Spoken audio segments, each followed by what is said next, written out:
नमस्कार, मैं हूं रामदत्त त्रिपाठी और आप देख रहे हैं मीडिया स्वराज। आज के इस अंक में हम इस मुद्दे पर बात करना चाहते हैं कि भोजन किस तरह से करना चाहिए। भोजन में वैरायटी तो इस समय बहुत है हमारे पास, तरह-तरह की है, विविधताएं हैं, चाइनीज भी है, साउथ इंडियन भी है, नॉर्थ इंडियन भी है, राजस्थानी भी है, तो इतने तरह के व्यंजन तो आ गए। पर सवाल यह है कि भोजन को किस प्रकार से ग्रहण करना चाहिए, वो भी बहुत महत्वपूर्ण है। और इस पर बातचीत करने के लिए हमारे साथ हैं मशहूर वैद्य डॉक्टर मदन गोपाल वाजपेयी, जो चित्रकूट से जुड़े हैं हमारे साथ। नमस्कार वाजपेयी जी। सर नमस्कार। तो आज हम ये चर्चा करना चाहते हैं कि भोजन को किस प्रकार से करना चाहिए, किस तरह से करना चाहिए, बताइए प्लीज। देखिए सर, अभी आपने कहा जैसे कि भोजन की बड़ी विविधताएं हैं, चाइनीज है, दक्षिण भारतीय है, उत्तर भारतीय है। तो हम भोजन चाहे जितने प्रकार का हो, चाहे जितनी वैरायटी वाला हो, चाहे जितनी श्रेणी का हो, उसको हम उसमें 6 ही रस होते हैं। एक तो मधुर, अम्ल, लवण, कटु, तिक्त और कसाय। ये खटरस व्यंजन ही माना जाता है, चाहे जिस तरह का भोजन हो। भोजन में 6 रस ही होते हैं। मैं फिर से बताना चाहता हूँ दर्शकों को। मधुर रस, जिसमें मिठाइयाँ आ गई, चावल भी आ जाता है, कार्बोहाइड्रेट, उसको भी मधुर में ले लेते हैं हम लोग। तो अम्ल हो गया, जिसमें अचार है, खटाई है, चटनी है, ये हो गया। और मधुर अम्ल, लवण, नमकीन हो गया या नमक हो गया, सेंधा नमक, या कोई भी नमकीन व्यंजन हो जाता है।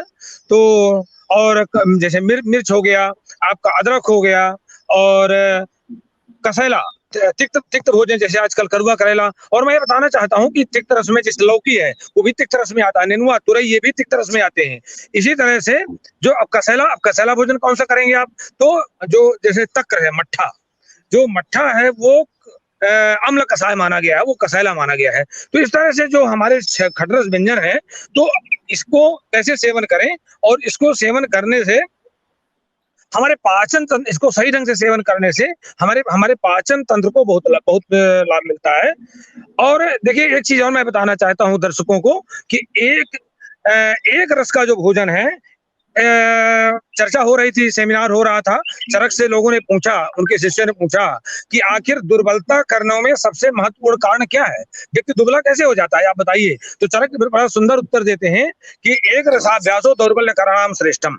उन्होंने कहा, एक वो व्यक्ति एक रस का भोजन करता जाए, हमेशा एक ही रस का खाता चला जाए। चलिए कोई लौकी खाना शुरू कर दे, चलिए चावल ही खाना शुरू कर दे। तो अगर कोई व्यक्ति एक ही रस का सेवन करना शुरू कर देता है, तो उससे बहुत ज्यादा दुर्बलता आ जाती है। अब पूछा कि अगर बल कैसे आ सकता है, तो उन्होंने कहा 2 चीजों से बल आता है। सर्वरसाभ्यासो बल कारणानाम श्रेष्ठतमम। कहते हैं, अगर आपको अपनी निर्बलता दूर करनी है, आपको बलयुक्त बनना है, आपको पूरी तरह से अपने में इम्यून पावर डेवलप करना है, तो आप खटरस भोजन करिए। नित्यम सर्वरसाभ्यासान्य, खटरस भोजन करिए। भोजन में आप मधुर रस को भी शामिल करिए, अम्ल को भी शामिल करिए, कटु को भी शामिल करिए, लवण को भी शामिल करिए, और कसाय के भोजन को भी शामिल करिए।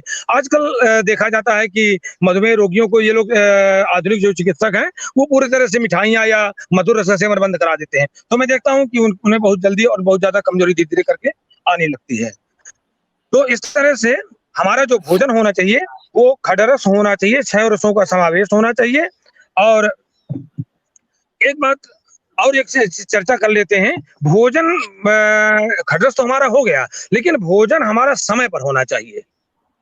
भोजन हमारा समय से पहले, समय वाली हम काल भोजनम पर बाद में बात कर लेंगे। ये जो खटरस है, तो भाई मिठाई है, खट्टा है, ये कौन पहले करना चाहिए, कौन अंत में करना चाहिए, क्रम क्या हो? जी सर, बहुत अच्छा सामयिक प्रश्न आपने पूछा, और मुझे लगता है ये इसमें जानकारी देना बहुत आवश्यक है। तो एक मैं प्रमाण आधार पर बात करता हूं। तो प्रमाण हमारे कहते हैं, शास्त्रीय प्रमाण, वैदिक प्रमाण, आयुर्वेदीय प्रमाण और वैज्ञानिक प्रमाण भी बातों कहते हैं कि पूर्वम मधुरम अस्नुयात। सबसे पहले मधुर भोजन, मधुर रस का ही आहार करना चाहिए सबसे पहले। उसके पीछे लॉजिक है, उसके पीछे कारण है। एक तो उस समय व्यक्ति जब भूखा होता है, तो सारे उसके पाचक रस सक्रिय रहते हैं, दूसरा, आयुर्वेदीय जब दृष्टिकोण से हम विचार करते हैं, तो पहले जब आदमी खाली पेट रहता है तो वायु का, खाली जगह में वायु प्रकोप होता है ना, वायु का आधान हो जाता है ना, तो उस समय वायु प्रकोपित रहता है, वायु बढ़ा हुआ रहता है। तो मधुर रस एंटी वायु होता है, मधुर रस गुरु होता है, भारी होता है, इसलिए एंटी वायु होता है। तो इसीलिए हमारे प्रमाण मिलते हैं आयुर्वेद में कि पूर्वम मधुरम मसनीयात, पहले मधुर रस का आहार ही लेना चाहिए। अब गरीब लोग हैं, वो तो मिठाई नहीं रोज खा सकते हैं, लेकिन चावल तो उनके यहाँ आता ही है। तमाम ऐसे आहार आते हैं जो कार्बोहाइड्रेट वाले होते हैं, वही खाते हैं। तो पहले हमें भोजन में मधुर रस का सेवन करना चाहिए। अब मान लीजिए आपके यहाँ रसगुल्ला आ गया, मिठाई आ गया, लड्डू आ गया, तो हमें भोजन में पहले मधुर रस का सेवन करना है। इससे हमारा पाचन तंत्र ठीक रहता है और वायु का जो बढ़ा हुआ वो वायु वो शांत होता है और पच जल्दी जाता है, इसलिए कि सारे जो पाचक रस है वो सक्रिय रहते हैं ना, तो उस समय जो मधुर रस है वो पच जल्दी जाता है। इसके बाद कहते हैं कि मध्य अवस्था में जब भोजन का मध्य हो ना, उस समय अम्ल और लवण, अम्ल और लवण रस, उस समय अम्ल रस और नमकीन उस समय सेवन करना चाहिए। ऐसा क्यों? इसलिए कि जब भोजन करते करते मध्यावस्था आती है, बीच का समय आता है, उस समय पित्त बढ़ जाता है। अब भोजन को पचाने के लिए हमें पाचक रसों की आवश्यकता होती है, तो अम्ल रस और लवण रस ये पाचक रसों को उत्तेजित करते हैं। तो इससे लवण और अम्ल रस का सेवन करने से हमारे पाचक रस ठीक ठाक रहते हैं, संतुलित रहते हैं, थोड़ा सा भोजन के पचाने के दृष्टिकोण से बढ़े हुए रहते हैं। तो इस तरह से हमें भोजन के मध्य में हमको अम्ल और लवण रस का सेवन करना चाहिए। जैसे सेंधा नमक रखे हुए हों, या अचार रखे हैं, आंवले का अचार रखे हुए हैं। तो आंवले के बारे में तो यह कहा गया है कि आंवला तो आप भोजन के प्रारंभ में भी ले सकते हैं, भोजन के मध्य में भी ले सकते हैं और भोजन के अंत में भी ले सकते हैं, क्योंकि ये त्रिदोष नाशक होता है। लेकिन जैसे कोई अचार, इमली का अचार रखे हुए हैं, आम का अचार रखे हुए हैं, जिसमें टैट्रिक एसिड पाया जाता है जो हानिप्रद है, तो अगर भोजन के मध्य में इनको आप मात्रावत ले लेंगे तो भोजन का जो पाचन होगा वो बहुत अच्छी तरह सम्यक्तया हो जाएगा। और एक बहुत बात मैं अच्छी बताना चाहता हूँ दर्शकों को कि पश्चात शेषान रसान वैद्यो और भोजने शौचालयेत, बाद में भोजन के अंत में जो शेष 3 रस आपके बचते हैं, कटु, तिक्त और कषाय, इनका सेवन करना चाहिए। ऐसा क्यों? इसलिए करना चाहिए कि भोजन के अंत में कफ जो है बढ़ता है। आप देखिए, जैसे ही कफ बढ़ता है, लोगों को आलस आना शुरू होता है, भारीपन आना शुरू हो जाता है, और क्लेदन शुरू हो जाता है, जैसे तो वो भारीपन आता है, तो भोजन के अंत में कफ की वृद्धि होने लगती है। तो जो कड़वा रस है ना, और जो तीखा रस है, तिक्त रस है, और कसैला जो रस है, ये भोजन के अंत में सेवन करने से पाचन बहुत ही अच्छा रहता है। मनुष्य को, उसी व्यक्ति को कभी अपच की शिकायत होती नहीं है। इसीलिए भोजनांते पिबेत तक्रम हमारे यहाँ कहा गया है कि भोजन के अंत में मट्ठे का सेवन अवश्य करना चाहिए, क्योंकि मट्ठा अम्ल और कसाय रस होता है, लेकिन मट्ठा बना ढंग से, बासी नहीं, बहुत पुराना मट्ठा नहीं चाहिए। इसीलिए हमारे यहाँ जो देखिए, हमारे यहाँ सर इसीलिए सुपारी, लवंग, जावित्री, पान और दालचीनी ये खाने का हमारे यहाँ विधान था। तो इसको डाल करके और हम पान को बना करके दबा लेते हैं, उसका रस धीरे धीरे चूसते हैं। तो ये जो है कटु रस भी है और कसाय रस भी है और तिक्त रस भी है। कसैला जो सुपारी है कसाय रस है, तो उसको सेवन से कफ का शमन होता है और उसको कॉन्स्टिपेशन नहीं होता, कब्ज नहीं होता है। भोजन जो है पचता बहुत जल्दी है। और एक चीज देखिए, जैसे किसी को लौकी की सब्जी लेना है या करुआ करेला लेना है, तो करुआ करेला चूंकि तिक्त रस है, तो हम उसको हमेशा भोजन के बाद ही सेवन करें। 1 करुआ करेला, 2 करुआ करेला, उससे आपका डाइजेशन बहुत अच्छा रहेगा, कब्ज नहीं रहेगा और कफ की वृद्धि नहीं होगी। कि कई लोगों की शिकायत होती है कि जैसे हम भोजन करने के बाद जो है हमको कफ बनने लगता है, तो वो देखिए लोग कहने लगते हैं हमको स्टोफीलिया बढ़ गया। वो स्टोफीलिया नहीं होता है, वो सर होता क्या है कि हम भोजन के बाद जो आहार रस बनता है ना, और रस के बाद रक्त बनता है ना, तो आहार रस का प्रॉपर रूप से पाचन नहीं हो पाता है, रक्त में कन्वर्जन नहीं हो पाता है, रक्त में परिवर्तन नहीं हो पाता है, रसायनी कमजोर रहती है, और जब हम ब्लड टेस्ट कराते हैं तो हम स्टोफिल्स बढ़े हुए आते हैं। इसीलिए हम भोजन के अंत में तमाम रोगियों को आरोग्यवर्धनी दे देते हैं, क्योंकि आरोग्यवर्धनी में कुटकी बहुत ज्यादा होती है, पर्याप्त मात्रा में होती है, तो हम 3-3 गोली या 4-4 गोली दे देते हैं। उससे भोजन का पाचन सम्यक रूप से होने है। तो इस तरह से मैं दर्शकों को बताना चाहता हूँ कि भोजन के अंत में कटुरस और आपने भोजन का जी बता दिया, और ये भी बता दिया कि भोजन के अंत में पान, सुपारी और सब चीजें, लौंग और जावित्री, ये सब खाना चाहिए।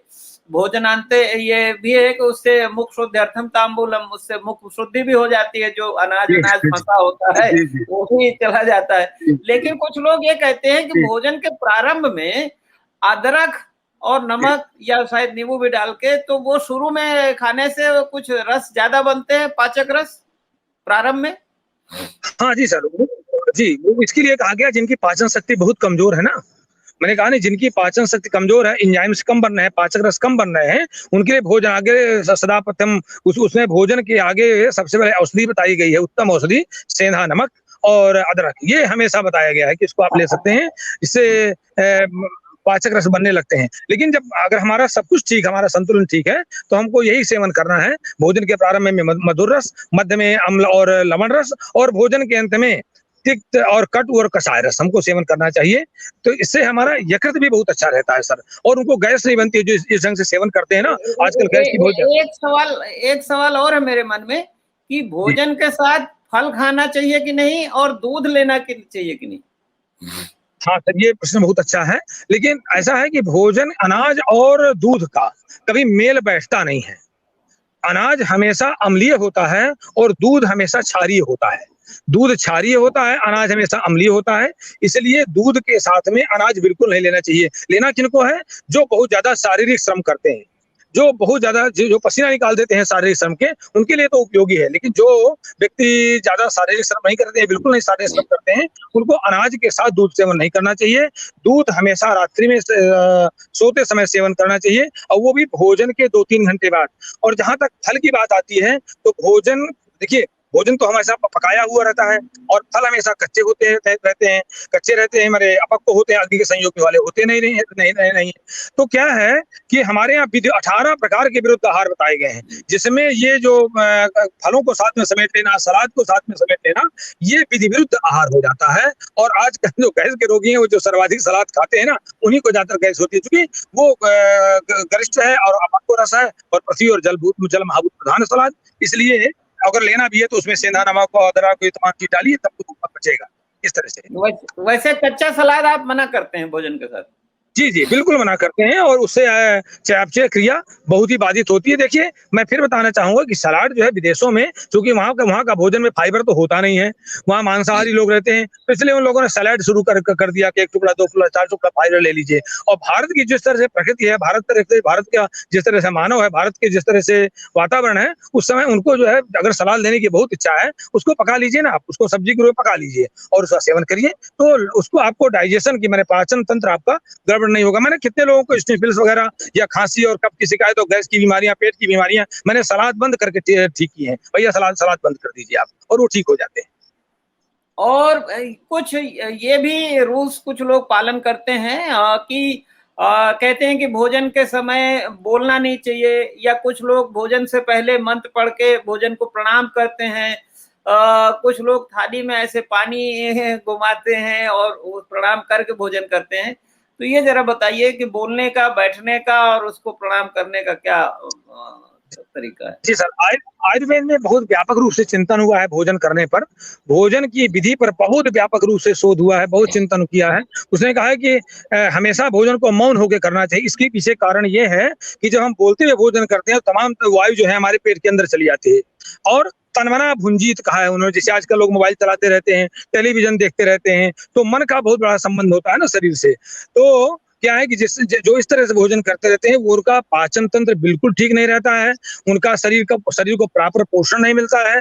भोजन जो किया हुआ आहार है, वो शरीर को पोषण न दे करके कुपोषण देने लगता है, रोगी बनाने लगता है उसको।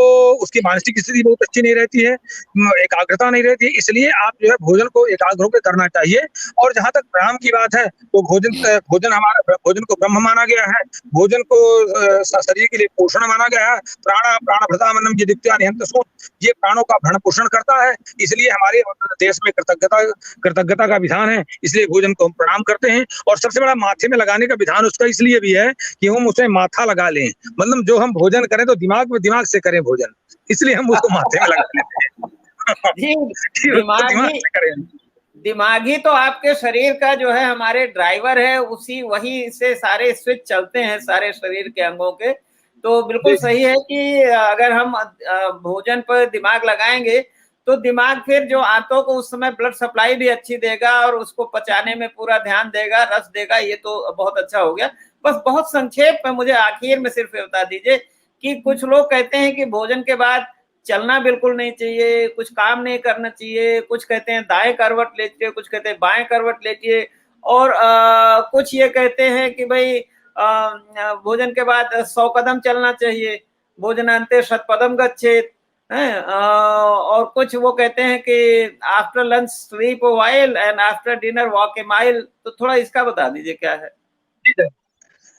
देखिए, योग रत्नाकर कार्य लिख देते हैं कि जो व्यक्ति भोजन के बाद भाग दौड़, आज हृदय के रोगी क्यों बढ़ रहे हैं, इसीलिए बढ़ रहे हैं ना, हमने भोजन किया और भोजन के बाद तुरंत भाग दौड़ करना शुरू कर देते हैं काम के कारण से, तो उसके पीछे मृत्यु दौड़ती है। मृत्यु धावत कहते हैं, उसके पीछे मृत्यु दौड़ती है, क्योंकि सीधे हमने भोजन किया, अब उसका दबाव जो है डायफ्राम में पड़ेगा, डायफ्राम का दबाव पड़ेगा आपके हार्ट में पड़ेगा, तो हृदय की क्रिया जो है कमजोर होने लगती है, रक्त संचरण क्रिया गड़बड़ होने लगती है। इसलिए दोपहर के भोजन के बाद उसमें थोड़ा सा विश्राम करने का विधान है, और एक जगह भोजन करके परे उतान, श्वासा 8 केर परमान, 16 दाएं 32 बाएं, तब भोजन का है सुख पाएं।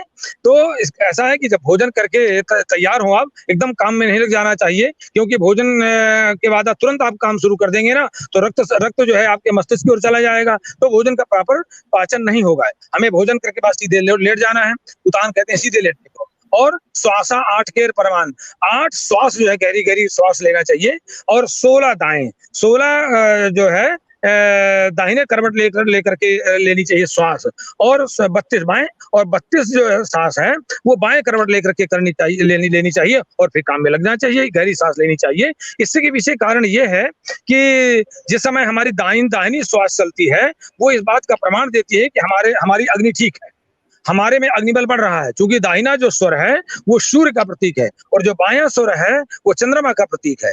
तो माने चंद्रमा यानी शीतलता, और सूर्य माने अग्नि। तो जिस समय हमारा दाहिना स्वर चल रहा होता है, और ये कोई भी प्रयोग करके अभी देख ले कि जैसे ही वो बाएं करवट लेटता है और दाहिना हाथ ऊपर हो जाता है, तो वो देखेगा कि थोड़ी देर में उसका स्वर बदल जाता है, यानी नाक से दाहिने नाक से उसकी सांस चलने लगती है, और बस दाहिने नाक से सांस चली, इसका तात्पर्य, इसका मतलब है कि हमारा अग्निबल ठीक हो गया, हमारे में सूर्य तत्व का प्रवेश हो गया, सूर्य तत्व हमारा उत्तेजित हो गया, और इससे हमारा भोजन का पाचन ठीक ढंग से होने लगता है।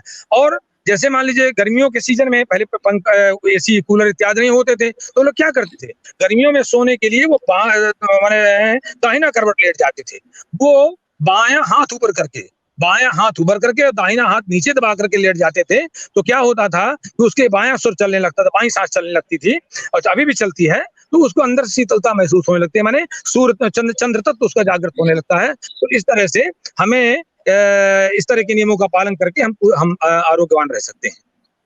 ये बहुत बहुत गूढ़ बातें आपने हमें बता दी। थोड़ा एक और बता दीजिए, कई लोग क्या करते हैं कि जल्दी जल्दी भोजन कर लेते हैं और उसके बाद स्नान करने चले जाते हैं। हाँ सर, ये बहुत अच्छा, क्या असर पड़ता है? आपने तो पूरा आयुर्वेद पढ़ रखा है ना।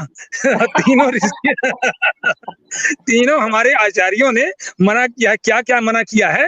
भोजन के बाद हमको स्नान नहीं करना है, नहीं तो क्या है कि जैसे स्नान करेंगे तो अग्नि का सबसे बड़ा दुश्मन पानी होता है ना, तो जैसे स्नान करेंगे तो अग्नि बल आपका कमजोर हो जाएगा, अग्नि आपकी कमजोर पड़ जाएगी। तो वो जो है हमारी, जब अग्नि हमारी कमजोर पड़े तो भोजन का पाचन कम होगा।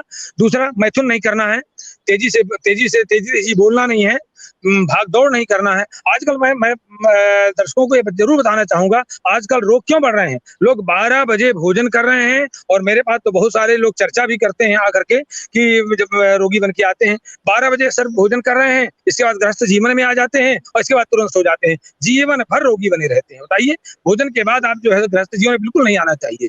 इस तरह से भोजन के बाद स्नान नहीं करना चाहिए, भोजन के बाद तेजी से बोलना नहीं चाहिए, भोजन के बाद शास्त्र बताते हैं कि भोजन के बाद राजा की तरह बैठना चाहिए। राजा माने वज्रासन, जिस तरह राजा सीधे तन के बैठता है अपने सिंहासन में, तो वज्रासन में बैठा है, राजा की तरह बैठना चाहिए।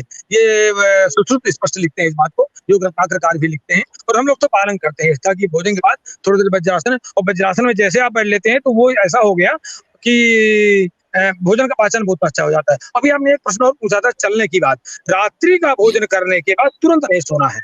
रात्रि का भोजन करने के बाद आपको सतपथ यानी 7 पैर आपको जरूर चलना है, और 100 पार चलने के बाद कुछ लोग तो और ज्यादा चलते हैं, 1000 पार तो और अच्छा हो गया। इसके बाद फिर आपको सोने जाना है। ये अगर आप नियम का पालन करते हैं, हमारे एक रिश्तेदार थे, वो हमेशा ये नियम का पालन करते थे। अभी 99 वर्ष होकर के उनका स्वर्गवास हुआ है। 99 वर्ष होकर के पूर्ण स्वस्थ रहे हैं। अच्छा, किताब तो पढ़ सकते हैं या संगीत तो सुन सकते हैं? बिल्कुल सर, किताब नहीं पढ़ सकते, संगीत सुन सकते हैं, संगीत सुन सकते हैं। हाँ, किताब नहीं पढ़ सकते, किताब कोई दूसरा पढ़ रहा हो तो आप सुन सकते हैं। और संगीत तो बिल्कुल लिखा हुआ है कि भोजन के बाद अगर आप मधुर संगीत आप सुनते हैं, तो आपका जो है दोष बैलेंस रहते, वात भी आपका संतुलित रहेगा, पित्त भी संतुलित रहेगा और आपका भोजन बहुत अच्छी तरह से आपके शरीर को पोषण देता है, पाचन होकर के, ऐसा है। क्योंकि रिलैक्स हो जाते हैं हम, तो जी। संगीत हमको रिलैक्स करता है इसलिए। तो बहुत-बहुत जी। धन्यवाद आचार्य डॉक्टर मदन गोपाल वाजपेयी जी, आपने बहुत सारी बातें बताई जो अगर हम अपने दैनिक जीवन में भोजन करते समय उनका पालन करें तो जाहिर है कि हमको स्वास्थ्य में बहुत लाभ होगा और बहुत सारी बीमारियों से हम बचेंगे। नमस्कार। जी, नमस्कार सर, नमस्कार। सुनने के लिए शुक्रिया। पसंद आया हो तो कृपया लाइक करें और मित्रों से शेयर भी करें। अपनी टिप्पणी लिखें और नियमित वीडियो अपडेट पाने के लिए मीडिया स्वराज यूट्यूब चैनल को सब्सक्राइब भी करें। जय जगत।